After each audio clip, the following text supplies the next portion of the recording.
Our vision as the movement for economic change is to see the Lesotho that is free of corruption, the Lesotho that is able to produce enough food to feed his people.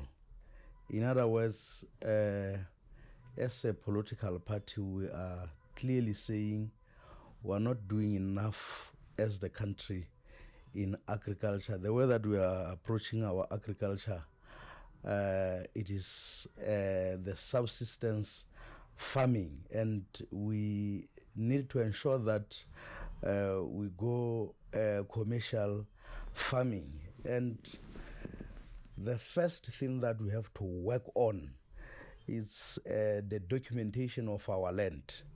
As we speak now, people with money to invest in agriculture do not have access to land. But people who own land do not have resources to use the land. So as the MEC, we are strongly saying that the land has to be documented, just like the housing land, commercial sites. So we are saying even the agricultural land has to be documented. Those who own the land should have lease of that land. And those who want to invest in that land, they have to get some sublease. So much that when the commercial farmers or business people who wants to invest in agriculture wants to use the land, at least they will have a document to rely on, and that document will have to go with a contract that clearly indicates that the landowner will get 30% and the business person or the commercial farmer will get the 70% of the harvest. Now, we are saying this because we have traced the reports. If you look at the agricultural census report that was released back in 2000. At that time, as a country, we were able to produce 165 metric tons of maize. But if you look at the recent study that has been released by the Bureau of Statistics about the agricultural census, we have gone as down as producing around 64 metric tons. In other words, the country's production has declined by more than 60%. That means as a country, we have to take that seriously and do something on that. Apart from that, if you look at the rate of our imports, you look at the cereals that we import into our country, be it maize, beans, sorghum. Take for instance 3 consecutive years. We are spending between 300 million to 600 million to the imports, to the cereals that we are importing into our country.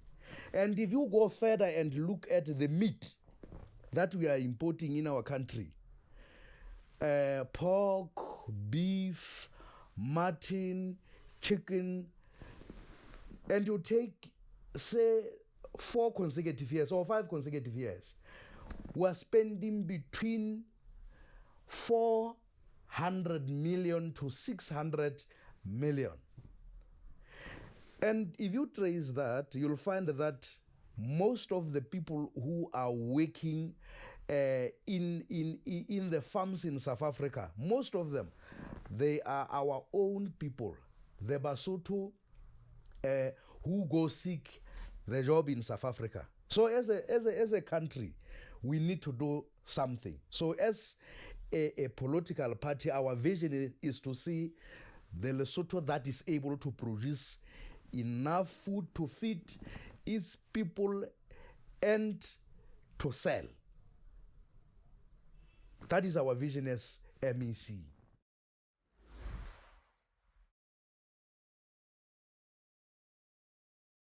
Our understanding as MEC is that the law that the IEC is using, it is the law that talks about the population, how as a country we can manage our population. The statistics that they are using comes from the population census clause that is from the Statistics Act of 2000, the Statistics Act of 2000. And if you look at that piece of legislature, it was meant to distribute services equitably. The census, after the census, it is when the government is able to see where people are populated, where resources can be distributed, where services need to be rendered. But the very same law, it is used by the IEC to demarcate the constituency. The question is, in that law, do we have a clause, or do we have in the questionnaire that the Bureau of Statistics uses when they collect the data, a question that asks where somebody votes? The answer is we do not have that question. We are not questioned where we are voting. And the way that it is done, when the population census data is collected, where you are found, you are counted where you are found, especially when you have more than 6 months staying in that particular place. But you are not asked where do you vote. You will recall that in the Bible, when Jesus was born, he was born in Bethlehem. The reason being born in Bethlehem is that Mary and Joseph, they had to travel to Nazareth just because it was a census day. If our law have been made in such a manner that everybody is voted, is counted where he votes, then I would say that piece of legislature being used by the IEC, it serves the purpose of demarcation. But where I'm seated now, I'm saying we are using the same law for a different purpose. If you can go to my constituency now and then look at the IEC voters roll, you compare people who have registered to vote with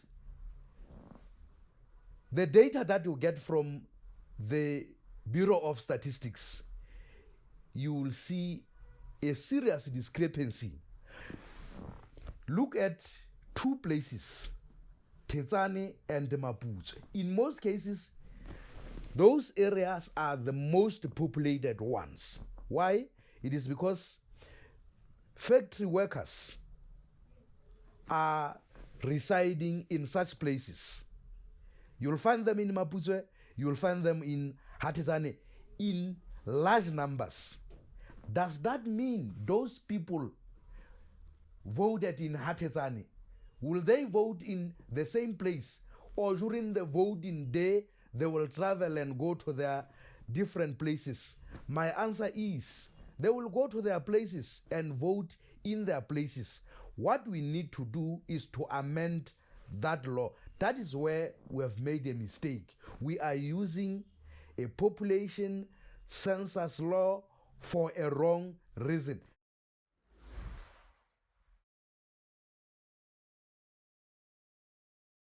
unemployment in this country, it is ranging at 38% as we speak now. And the 38% of unemployment that I'm talking about, it is inclusive of skilled, semi-skilled, and unskilled labor force. Of the 38, 20% of unemployment in our country is of people who are holding degrees.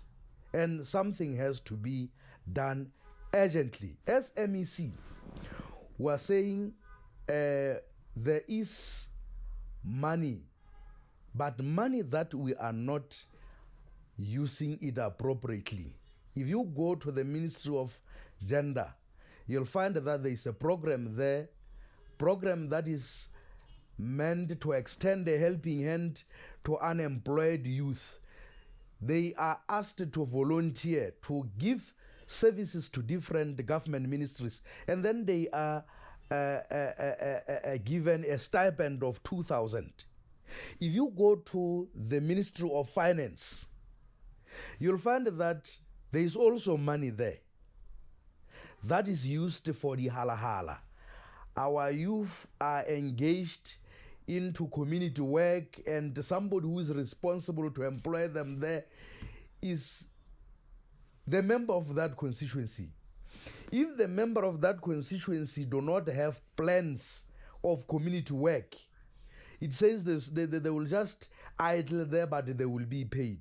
But what has to happen is that all those resources, they have to be mobilized, consolidated into one funding, and then we form a youth fund. A youth fund which will have to be administered by a commercial bank. And the only commercial bank that we have that is owned by Lesotho is Post Bank. We need to have that fund that is administered by the Post Bank, so that our youth in agriculture, our youth in informal sector can be able to access the resource, so that they can be able to create jobs. I have already articulated how we are going to approach agriculture as MEC. If you look at our treaty between Lesotho and South Africa, Article 4 of the treaty, of many purposes that has been outlined of the construction of the dams, there is one that is very close to my heart, which we did not tap on. That is irrigation. It is outlined in that article that part of the water would be used for irrigation, but we are not doing that. As MEC, we are saying the dams that we have constructed, it is now the opportune time that we use the very same water to irrigate our fields. Then we will be able to create jobs. But if you look at our government, our civil service, there is a concern that the wage bill is very high, and we seem not to be addressing the hiking wage bill. It is the opportune time that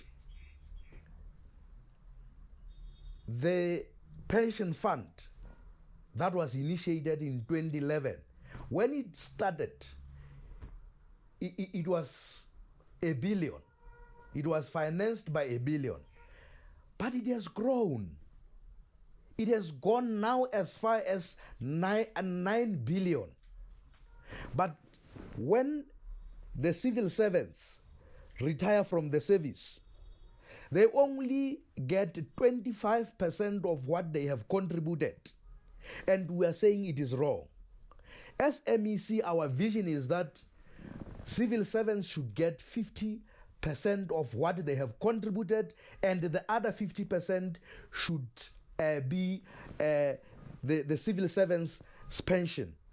You know, if we can do that, I want to assure you that a good number of civil servants will be attracted to a voluntary retirement. They will retire. And the question would be, what are they going to do when they retire? As MEC, we are saying, would have made agriculture in such a manner that there would be some fresh produce markets. In fact, would make sure that agriculture, there is a value chain. After we have ensured that the land is documented, we will make sure that there is a value chain in all agricultural produce. If we go to horticulture, we will make sure that somebody produces. When that person has produced, there will be those who will collect food to the market, and the products will be taken to the market, even to the final stage. Even to the rest of the agricultural produce, will ensure that markets are there. If we need to build the egg circles where eggs would be sold, we will definitely do so. If we need to build slaughter houses for piggery, cattle, you name them, we're definitely going to make sure that such things are there. And then that says those government employees who would have retired as a result of the package that is attractive, then they will be able to go and produce. Our vision is to ensure that we cut as much as possibly can the amount of money that we take into South Africa. We want to make sure that we produce enough in our own country and we eat our own produce.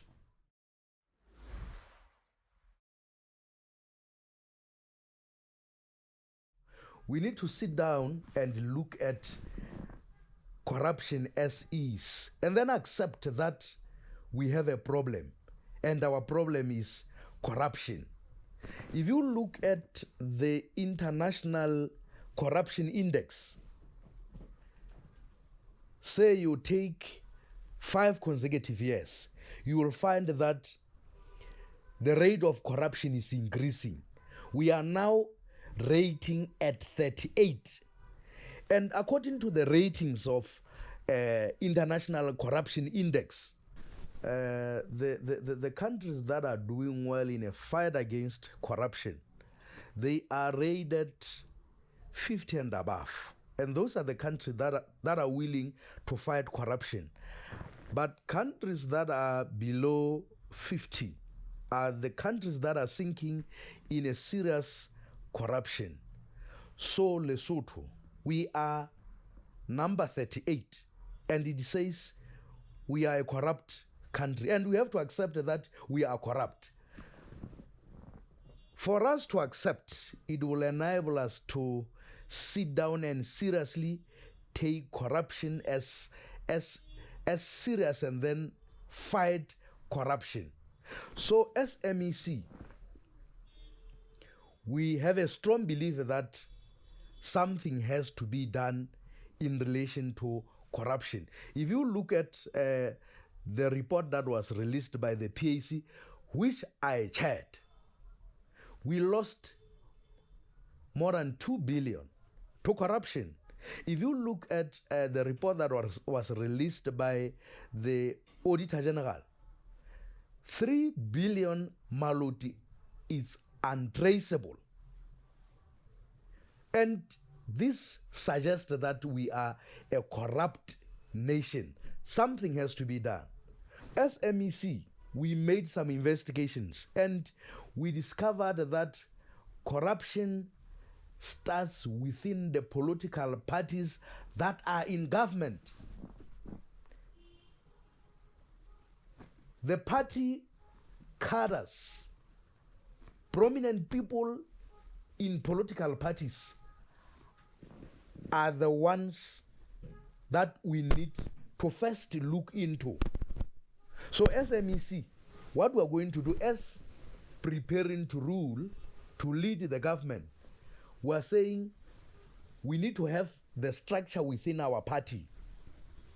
That would be an anti-corruption committee that looks for the members of the party. If they get corrupt, actions should be taken within the party. This thing that I'm saying of political parties leading government being corrupt, it is a fact. If you look at our neighboring countries, South Africa, a clear example is of the Zondo Commission, that the prominent members of the ANC were involved in corruption. They were involved in state capture. If you go to Zimbabwe during the reign of Mugabe, you'll find that the corrupt people there were the members of the ZANU-PF. So Lesotho, it happened. It is still happening. So it says we need to bat corruption on the head. And you know the problem when the corruption rate escalates, it is because where there is no political will to fight corruption, you will have a serious problem. Lesotho, the problem with Lesotho is that we never had a leader or a head of government who is willing to fight corruption. Hence why we are seeking in corruption even to date. In Tanzania, there was a time that 7 ministers were fired. Why? Because the PAC of the Tanzania parliament recommended to parliament for certain actions to be taken against people who were involved in corruption. Ministers from those ministries decided not to take any action. The prime minister, the president of that country fired them. Do you think that can happen here in Lesotho? It cannot. It has never happened. Ministers have been involved in corruption. At times they will sit down with a prime minister and plan how to corrupt, how to squander the public resources. It happened. There are evidence that such things happened here in our own land. So unless we take that as a problem, seriously as it is, and then stand up as a nation, hold the officers accountable, starting with the prime minister, ministers, government officials, is then that we can say we are willing to fight corruption. So as MEC, without favor, without any fear, we are determined to fight corruption. And we are going to fight corruption because there is no way, there is just no way that the country's economy can grow if we don't address corruption. Corruption is a threat to the economy. We need to address it. And that's where we are going to put most of our focus. But the problem that we have with our structures that fight corruption, there are dogs that do not bite. They are somebody's dogs. They cannot bite the hand that feeds them. That's the biggest problem. Why? Because DCO boss is not appointed on the basis of merits. Officials not appointed on the basis of merits. Appointment is made on the basis of the influence of politics. So would you expect that somebody that you have appointed, the very same person, will take you to task when you are corrupt? My answer is no. That would not happen.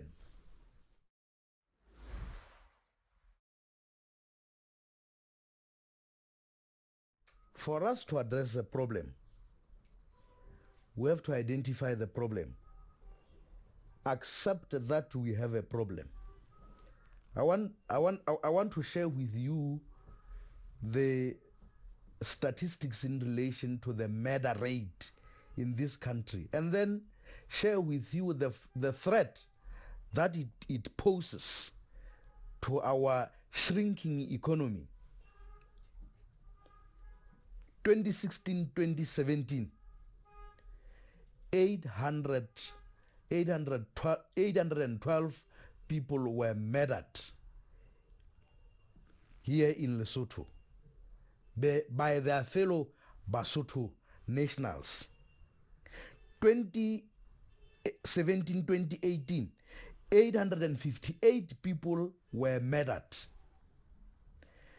2018-2019, 910 people were murdered. 2019-2020, the rate escalates. 1,026 Basotho were murdered by their fellow Basotho nationals. 2020-2021, the rate get reduced a little bit to 853. The question is, why this murder rate in the period of 5 years? Why this murder rate? What threat does it poses to our economy, to our investors? In actual fact, Lesotho is regarded as a country where investors have a fear to come and invest. A typical example is a businessman, a foreigner who was murdered in Smongo. People who have seen that, people who have heard that, as investors, definitely they will have a problem to come and invest in Lesotho. But do we have a political will to fight the crime? I'm saying there is no political will. Much as there is no political will to fight corruption, even here there is no political will to fight crime. If I were a prime minister of this country, the commissioner of police would have been held accountable.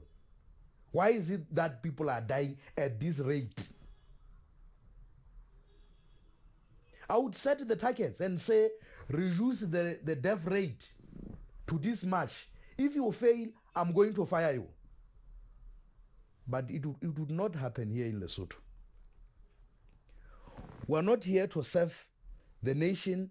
We are here to serve or to please our friends. So I'm saying there is no will to fight crime, much as there is no will to fight corruption. As MEC, what we are saying is that to curb the rate of corruption in this country, what we are going to do, one, we're going to ensure that we deal with the law that governs bails. If somebody has murdered, the very same person will not get a bail. That is number one. Number two, the community policing program that we have in place now, they have to be capacitated. And they have to be given ammunition, be trained, and they have to know how to use the guns, and then be given the ammunition legally to protect themselves and to protect their businesses. We have seen that the police are not doing well in terms of fighting corruption. that could have been investigated long ago. And one would say, maybe the police are not happy. There are things that they are complaining about which nobody is addressing them. The rate of corruption that we are saying, one would say maybe it is a protest. They are protesting and no action is taken. We will have to find out why is it that the rate of corruption is escalating. If the police has to be reformed, as MEC, we are saying we're going to professionalize the police. Promotions would not be done on the basis of politics. Recruitment would not be done on the basis of politics. That would have to be done on the basis of merits. That is where the problem is. Somebody who head the police is a political appointee. When he recruits, promotes, it says the influence will have to come somewhere. Promote so and so. And if the juniors are not happy and they know that if they are not aligned to a certain political party, they will not get promoted. It says we will have a police that is demoralized. And the rate of crime will shoot, as it is shooting now.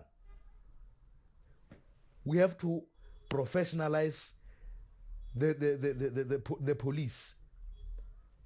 The head of police should not be engaged or contracted on the basis of political affiliation, but on the basis of merits and the capabilities.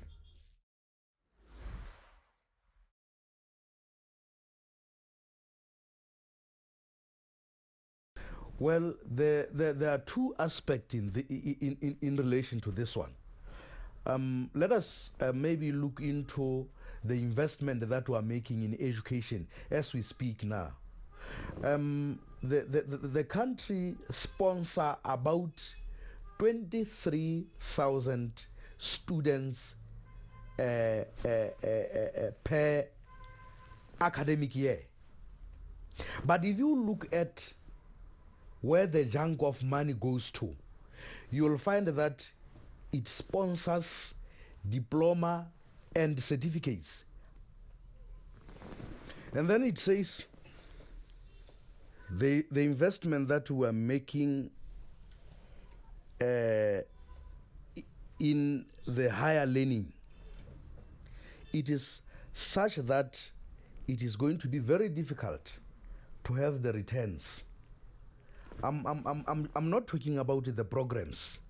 I'm talking about the levels at which we do the investment.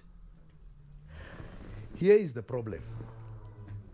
Those that are doing diploma, when they want to further their studies to the degree, to the masters, here comes an obstacle.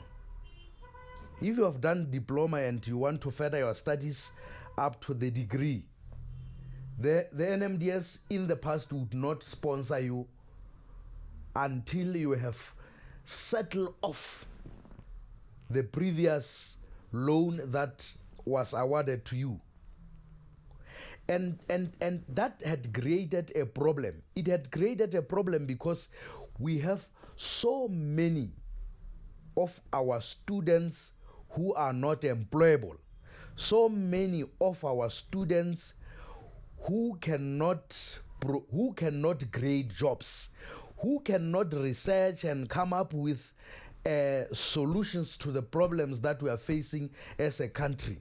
We still have to source out the expertise from outside. If you go to NUL, you will find that the lecturers that are teaching there, most of them are foreigners. If you go to different government ministries, people who are engaged as consultants are from outside. Why? Because our investment has been in such a manner that it does not benefit us. But as we speak now, I I dealt with that policy, and that policy, it is no more. Now our students, when they have completed their diploma, even if they are still owing the NMDS, they are able to go to degree. When they want to do masters, they are able to go as far as masters, as far as PhD. But this has just happened this academic year. The previous years, we had a serious problem. But the other aspect of it, it is the kind of courses that our students, our children are doing when they are enrolling with different colleges, universities, in and outside the country. Well, we are trying as much as we can as government to prioritize the courses. But the unfortunate part of it is that those that we need most are not offered here in the country. We have to send out students to South Africa, and the cost is very high. We have engaged schools of higher learning to try to diversify the programs that they are offering, to offer the programs that respond to the challenges of today. I think it is the high time that as government, as the nation, we ensure that those colleges and university upgrade. Where we have Lesotho Polytechnic Agri College that has been there for quite a long and offering diplomas, they have to upgrade. Lesotho Polytechnic has to offer degree, not diploma. And we have seen that when the student who has done diploma at the Lesotho Polytechnic now want to further their studies in South Africa, when they get there, they are doing so well. We have even asked, why is it that you are not offering some of those courses at the degree level in your country? And this is the same question that we have asked the management of the Lesotho Polytechnic. So as MEC, we are saying there are schools that needs to upgrade. That is Lesotho Polytechnic, Agri College, Lesotho College of Education, and NHTC. Those 4 schools, they have to upgrade.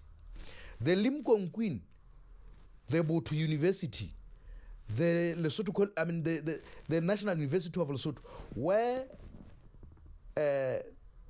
we are spending the public resources to sponsor students there, we are going to demand that they diversify the programs that they offer there. Programs that we send students to go and further their studies at in South Africa, they will have to do them here in Lesotho. Those schools will have to diversify and offer the programs that will respond to the needs of today. That will enable our children to be job creators, problem solvers, not job seekers. They are agreeing with us when we have problems. They cannot come up with solutions because of our education system. So that is our vision as MEC, that part, it has to be looked into. But another part that we missed, it is the foundation, preschools. In preschools, the government has not invested that much. Most of the students that go to preschools, they are sponsored by they are paid by the parents. But at primary level, the education is free. At preschool level, it is not free. It has to be free. There has to be infrastructure for those young kids of ours can be able to go and learn as early as 2 years That is the foundation, and we have to get the foundation correct. Teachers who are working at the preschools, they have to be paid just like primary, secondary, but they are paid by the parents. They are paid by those proprietor from the fees, and it is costly. Somebody who does not afford is unable to take his or her child to a preschool. So we have to get the foundation correct. If you look at the basic education, the primary education, we have lost a track now. You look at the syllabus. The syllabus has been made in such a way that this time around, students are not evaluated. A child will start standard 1 up to standard 7 without evaluation. Proceed to secondary without evaluation. And it is wrong. We know very well that when the evaluation was done effectively and efficiently, the performance of schools was such that students were doing very well.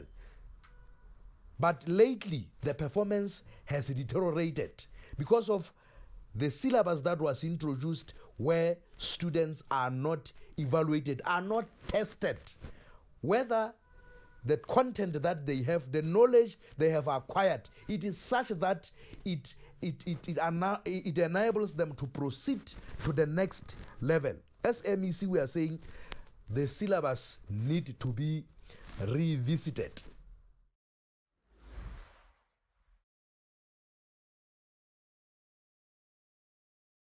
You'll recall that when I was attending to the rampant corruption, I said it starts within the political parties that lead government. The Chinese now have gone as far as influencing the decision at the decision-making level.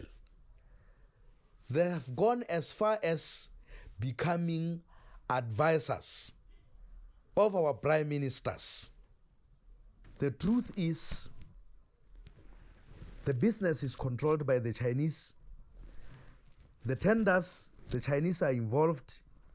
In the decision-making, there is an involvement, and they are participating in such decision-making process because they have been invited by us as politicians. And something has to be done. That is the will to fight corruption. If we can fight corruption, the Chinese, just like other business people, they will participate in business without having influence in decision-making. There was one Chinese who was the advisor of the Prime Minister, and that Chinese had an influence in awarding a number of jobs in this country. Where there is no political will to fight corruption, we will be corrupted by the foreigners, we will corrupt ourselves, we will corrupt our officials. So the solution is the will to fight corruption. The will to fight corruption, use our laws for the business community that comes to Lesotho to comply with those laws. Some of the Chinese are not complying with the law. You know the problem why we are unable to collect enough revenue? It is because most of the Chinese are evading tax.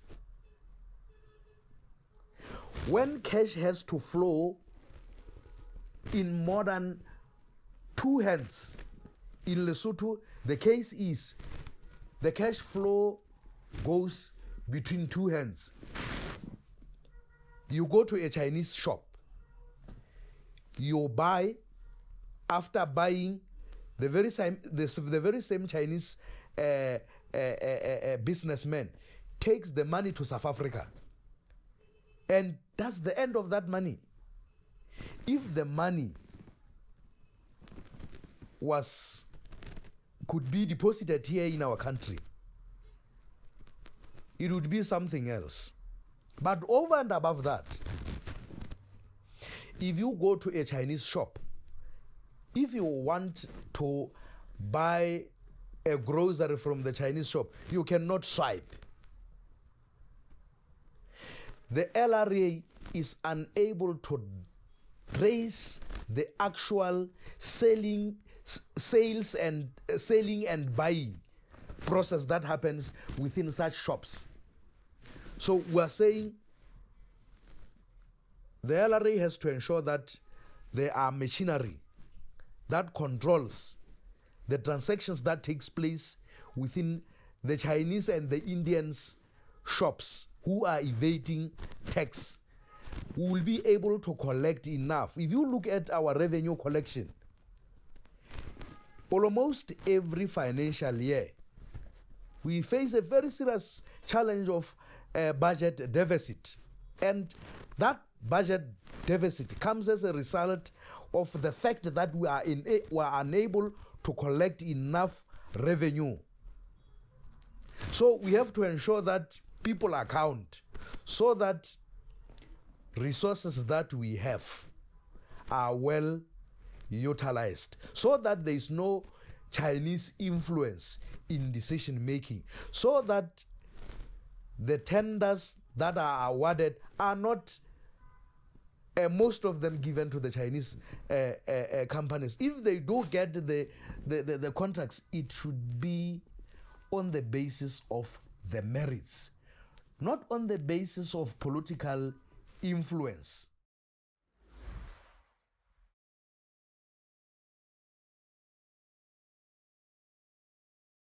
I'm not that very much into the amnesty. What we need to get correct, it is our justice system. Our justice system should not be such that it is like the justice system that is selective. If perpetrators of crime can all taken into the courts of laws, and the courts of laws are such that are not influenced by other politicians, we would say then we will have the justice system that everybody is free to go and test it. But unfortunately, as we speak now, we have people who are involved in crimes who cannot be taken into courts. It's either they are friends of other prominent politicians, friends of senior police officers, so they cannot be taken into courts of laws. Again, another challenge would be, we have seen where one political party has a crisis, and that crisis led the party into courts. Judiciary was divided. The High Court was in favor of a certain group, and the Court of Appeal was also in favor of another group. That is the factions that were within one political party. That is seen by the decisions of the courts. The High Court will say this, the Appeal Court will say a different story altogether.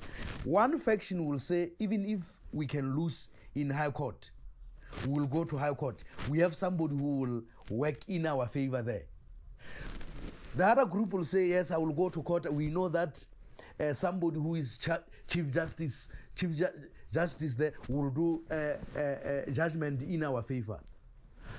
Everybody has to be subjected to the justice system. But the justice system that does not operate on the basis of the influence of the politicians. The justice system that do not have favoritism. That is why some of us were saying judiciary has to be reformed. But we are not saying in the process people should not appear in court. There are people who thought that I will not be in court, I would have fled the country. I've gone to court. I will still go to court.